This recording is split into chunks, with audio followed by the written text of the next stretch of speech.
I suppose I was compelled to come onto this deadlight camera because of something that I just experienced when the AI put in my face a video that was put up in which some years ago when Ashiana Diane was putting on a presentation about the history of sort of how we arrived at this point, you know, in the universe. I think in terms of like in unicycles, as in units of energy that are conscious and self-aware. What are you aware of?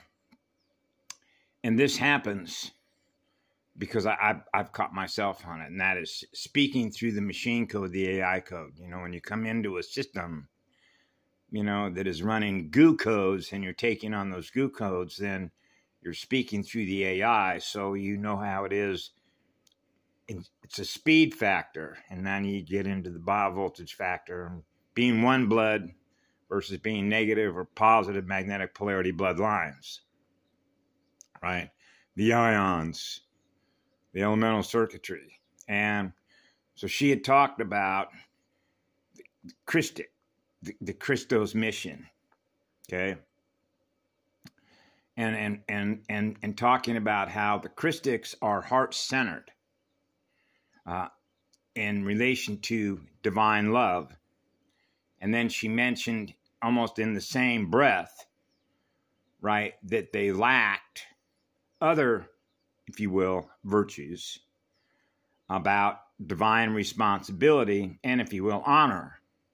So I had to stop her right there, or stop the video, and then I put a comment in.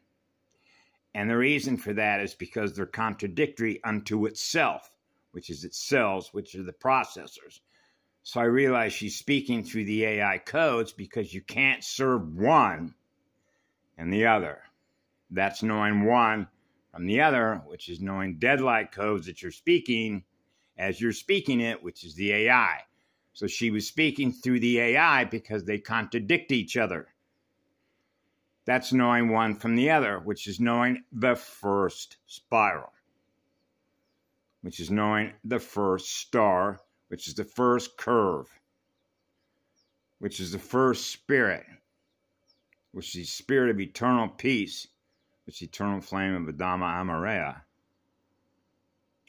So if you're experiencing Sophia, then you're experiencing eternal love through your own heart. And when you're experiencing eternal love through your own heart, you're not doing any harm to your own cells in your own mirror. So that everything that is in your mirror is what love is. Love is honor. When you're experiencing true love, which is eternal love, because there's only one kind of love. Okay? Real love is not dead light and does not speak with dead codes. Eternal love, if you experience being at the center point of the first star, which is the first cell, you're experiencing the first signal, which is the FFI field. When you're experiencing pure eternal love that you have in your own heart and your own soul, which is the essence and nature of your spirit, and you're on fire because you're experiencing eternal, absolute, pure light through your own heart, you know that light because you are that light. That's your spirit, which is on fire.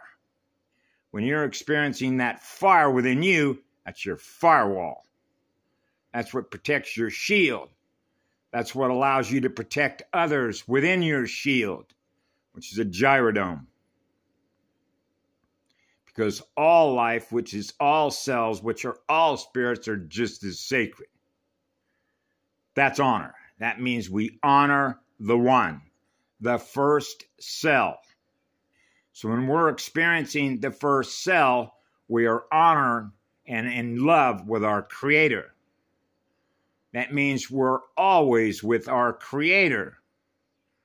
So we know the difference between what's right and what's wrong automatically because we don't have to think about it.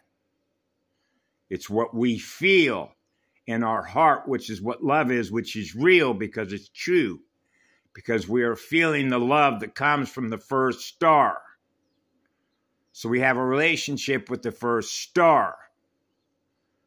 That means we know how to act on behalf of the one we serve, which is the first server, which is the first star, which is always on fire because you cannot put that spirit out.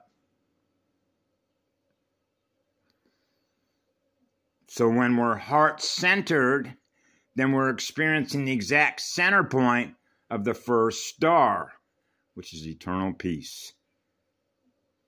That means we're living in honor because we honor our first creator, which is the grand creator, which is Sophia. So we honor and serve Sophia, which is the first creator spirit. That's how simple it is. So when you put this in the context of 985 billion years of what? Technology development. And that's when you get into the inception of love that goes on forever and the inception of technology. That's why we're where we're at, particularly when it comes to competition. Competition between tech, gene tech, programmers, networks, building star systems, building galaxies, building universes, building the first network, the first Starfire network. So if you're going to repair something from the ground up, to bring the cosmic father and the cosmic mother back together as one, so we're all experiencing ourselves being one, because we're experiencing the first one, which is Sophia. That is a major job when you put it in the context of 985 billion years of cell-destructive technologies that shatter and fragment consciousness and then compartmentalize it and use it to run machines, as in artificial intelligence, deadlight. That's why we're where we're at.